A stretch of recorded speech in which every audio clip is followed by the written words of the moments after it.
अस्सलामुअलैकुम बिस्मिल्लाहिर्रहमानिर्रहीम। चुकंदर चिकन बनाने के लिए हम सबसे पहले कढ़ाई में 1 कप ऑयल डालेंगे। जैसे ही ऑयल गर्म होगा हम इसके अंदर 2 अदद चिल्ली चॉप की हुई डालेंगे और इसको हल्का हल्का सा फ्राई कर लेंगे। 2 टीस्पून जिंजर गार्लिक का पेस्ट डालेंगे और इसको भी फ्राई कर लेंगे। साथ साथ आप इसमें चमचा भी चलाते रहिए। तकरीबन 1 मिनट चमचा चलाते रहें और फिर उसके बाद हमने इसके अंदर 4 अदद टमाटो, जिसको हमने एक ब्लेंडर में ब्लेंड कर लिया था, वो भी इसमें शामिल कर देंगे। चुकंदर और चिकन का ये वाला सालन बिल्कुल कढ़ाई स्टाइल में बनता है और बहुत मज़े का होता है।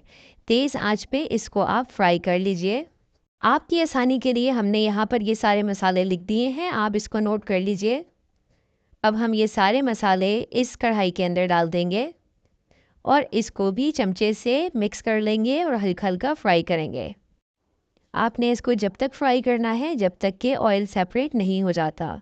हमने इसको तकरीबन 10 से 15 मिनट फ्राई किया है। 2 पाउंड के करीब तकरीबन ये हमारी चिकन है और अब हम इसको मसाले में ऐड कर रहे हैं। चिकन को हमने धो के अच्छी तरह से ड्राई कर लिया है और अब इसको अच्छी तरह मसाले में मिक्स करते हैं। 10 से 15 मिनट के लिए इसको हाई हीट पे फ्राई कर लीजिए। साथ ही ये जो बीट रूट का कैन हमने लिया है, इसको एक छन्नी में इसका पानी ड्रेन कर लेंगे और पानी सेव कर लेंगे। हम यहाँ पर 2 कैन यूज़ कर रहे हैं।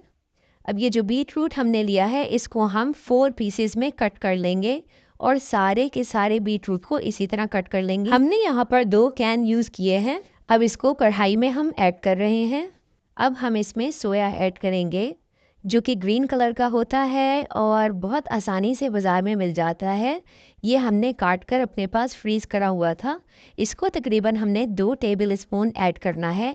आपने इससे ज़्यादा ऐड नहीं करना, क्योंकि इससे फिर टेस्ट में हल्की कड़वाहट आ जाएगी।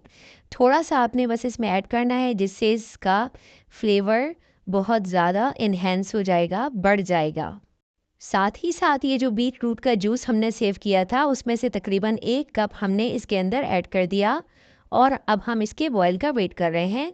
ये बॉयल आ गया, अब हम चूल्हे को हल्का कर देंगे और इसको कवर करके 30 से 40 मिनट के लिए पकाएंगे। 30 से 40 मिनट हो गए हैं। हमने पैन को अनकवर किया है, इसको मिक्स किया है और देखते हैं साथ साथ चिकन हमारी तकरीबन ये गल गई है।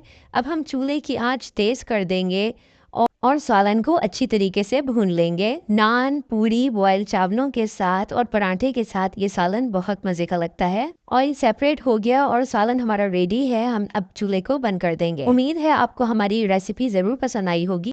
प्लीज़ चैनल को लाइक और सब्सक्राइब करना ना भूलें। मिलते हैं अगली रेसिपी में, जब तक के लिए अल्लाह हाफिज़। एंजॉय।